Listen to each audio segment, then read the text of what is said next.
ఈరోజు పార్లమెంటు ముందుకు అత్యంత కీలకమైన వక్ఫ్ బిల్లు రాబోతోంది. దేశంలో రాజకీయ పార్టీలు రెండు వైపున నెట్ నిలువుగా చెరిపోయాయి.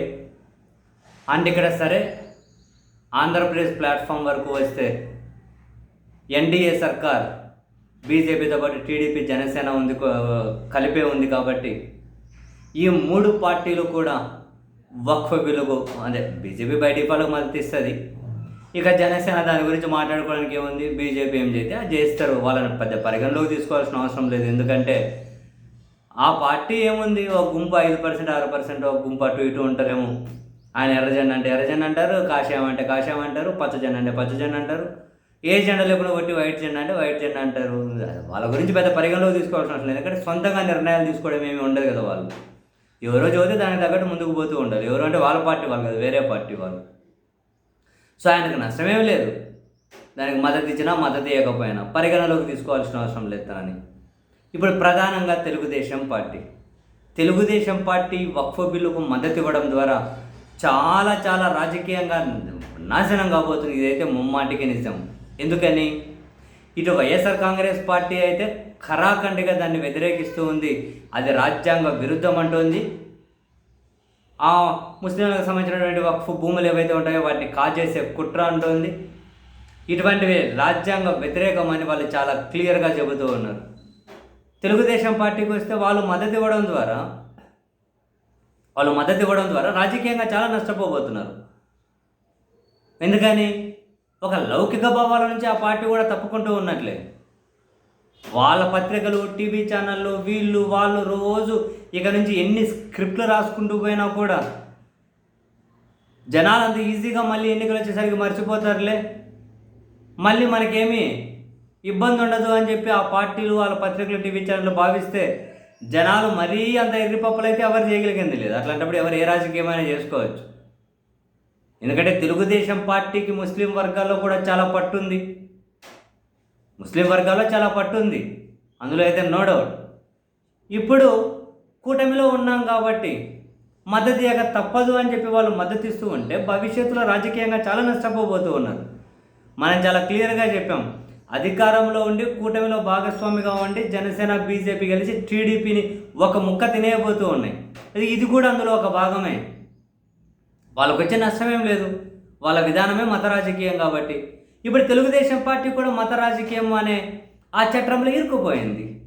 వక్ఫ్ బిల్లుకు మద్దతు ఇవ్వడం ద్వారా ఆ చట్రంలో ఇరుక్కుపోయింది. ప్రతి ఒక్కరికి కనుక భూములు ఉన్నాయి, దేవుని మాన్యాలని, ఏ వక్ఫ్ భూములని, ఇంకొక మైనారిటీ, క్రిస్టియన్ మైనారిటీ భూములని, రకరకాల భూములు ఉన్నాయి. ఇప్పుడు ఈ ముస్లింలకు సంబంధించిన వక్ఫ్ భూములనే దొబ్బేయాలని ప్రయత్నం చేసి దాంట్లో భాగంగానే కీలకమైనటువంటి సవరణలు తీసుకొని వస్తూ ఉన్నారు. అది స్పష్టంగా కనిపిస్తూ ఉంది. ఒకరిని ఎందుకు టార్గెట్ చేయాలి, ఒక సెక్షన్ని టార్గెట్ చేయడం ఏంటి? భారతదేశం అనేది అందరికీ సమాన అవకాశాలే ఉన్నాయి కదా. అందరి కలయికే కదా దేశ నిర్మాణం అంటే.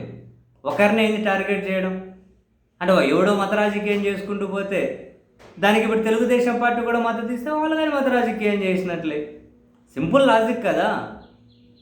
మరి ఇప్పుడు మాకు ఆ సెక్షన్ వద్దు, మేము కూడా మత రాజకీయం చేద్దాం అన్నట్లే. ఇప్పుడు టీడీపీ మత రాజకీయం, జనసేన మత రాజకీయం, బీజేపీ మత రాజకీయం. ఎవడు ప్లస్ అవుతుంది? బై డిఫాల్ట్గా టీడీపీకి మైనస్ అవుతుంది. రాజకీయంగా వాళ్ళు కోలుకోలేని దెబ్బ తినబోతూ ఉన్నారు. అట్లా ఇట్లా దెబ్బ కాదు. ఏదో ఆంధ్రప్రదేశ్లో కూడా మత రాజకీయం చేయాలని భావిస్తున్నటువంటి బీజేపీ వాళ్ళపై ఎత్తులు పాడలే. అందుకని చెప్పి సినిమా, కులం ఈ కాసింత మద్దతు ఉన్నటువంటి జనసేన అధ్యక్షుడిని ముందు పెట్టుకున్నారు. ఇప్పుడు మనం ఆ జనసేన అభిమానులు సోషల్ మీడియాలో పెట్టి కొన్ని పోస్టులు, కమెంట్లు చూస్తే అరే భారతదేశంలో కరుడుగట్టిన ఎవడైతే ఒక ఏమంటారు హిందుత్వవాది ఎవరైతే ఉంటారో కరుడుగట్టినాడు వానికంటే వీళ్ళే 10 ఇంతలు అన్నట్లు వీళ్ళు పోస్టులు, వీళ్ళు కమెంట్లు అంటే ఆల్రెడీ పాయిజనేట్ అవుతూ ఉన్నారు. అందులో ఏం అనుమానం లేదు. సమాజాన్ని ఆ విధంగా చాలా చేసేసారులేండి. ఇప్పుడు కొత్తగా చేయడానికి ఏముంది. కానీ ఇప్పుడు ఆంధ్రప్రదేశ్లో కూడా ఈ సెక్షన్ ఆ పని చేయడం మొదలెడుతోంది. ఇరుక్కుపోయినోడు ఎక్కువ మంది ఇరుక్కుపోతే సమాజం నాశనం అయిపోతుంది. దానికి రెండో తాటి ఎందుకు? మన దేశ నిర్మాణమే విభిన్నం. అది కాదు అని చెప్పి ఒక ఏడో రాజకీయం కోసం మతం చట్రంలోకి వెళ్ళిపోతే ఆ మత ఉన్మాదంలోకి ఆ మత రాజకీయం చేయాలని చెప్పి ఇప్పుడు బీజేపీ విధానం అదే కదా. ఇప్పుడు టీడీపీ కనుక అదే షూలో కాలు పెడుతోంది, వాళ్ళకి సెట్ అవ్వదే కానీ పెడుతున్నారు, ఇరుక్కపోతారు, చాలా నష్టపోబోతున్నారు. మరి వీళ్ళు దాన్ని ఏ విధంగా మేనేజ్ చేసుకొని బొమ్మని తిమ్మి చేసి జనంలో చైతన్యం లేదు, ఎన్నికలు వచ్చేసరికి అంతా మర్చిపోతారు, అప్పుడు ఏం హామీలు ఇచ్చాం, ఓటుకి ఎంత ఇచ్చాం, ఈ రెండే డిసైడ్ అవుతాయని చెప్పి కనుక రాజకీయ పార్టీలు భావిస్తే దానికే జనాలు కూడా మద్దతు ఇస్తే అనుభవించండి, ఎవడు చేయగలిగింది ఏముంది.